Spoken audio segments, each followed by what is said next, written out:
ইয়েমেনের সোকোত্রায় এক সাম্প্রতিক বৈজ্ঞানিক প্রতিবেদনে চলতি জানুয়ারিতে সোকোত্রা দ্বীপের ডিটওয়া উপকূলীয় সুরক্ষিত এলাকায় ব্যাপক চিংড়ি মৃত্যুর ঘটনা উঠে এসেছে। প্রতিবেদনে বলা হয়েছে, এটি কোনো সাময়িক বা বিচ্ছিন্ন ঘটনা নয়, বরং ইউনেস্কোর বিশ্ব প্রাকৃতিক ঐতিহ্যের তালিকাভুক্ত এই গুরুত্বপূর্ণ সামুদ্রিক জীববৈচিত্র্য অঞ্চলটি গভীর পরিবেশগত সংকটে পড়েছে।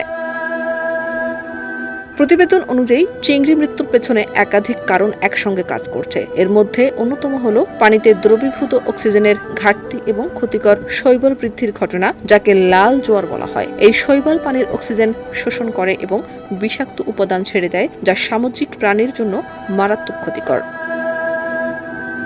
এছাড়া জলবায়ু পরিবর্তনের প্রভাবও এই সংকটকে আরও তীব্র করেছে। সমুদ্রের তাপমাত্রা বৃদ্ধি, বর্ষার ধরনে পরিবর্তন এবং পানির স্থবিরতা পানির মান নষ্ট করছে। প্রতিবেদনে তেল ও ভারী ধাতুর মতো আন্তঃসীমান্ত দূষণের সম্ভাব্য ভূমিকাও উল্লেখ করা হয়েছে।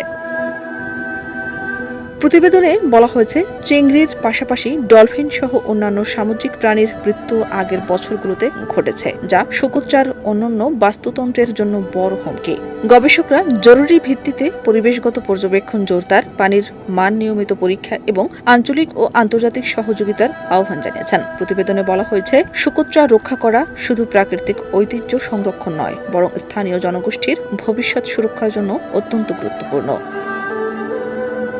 শাহনাজ পারভীন, দেশ রূপান্তর।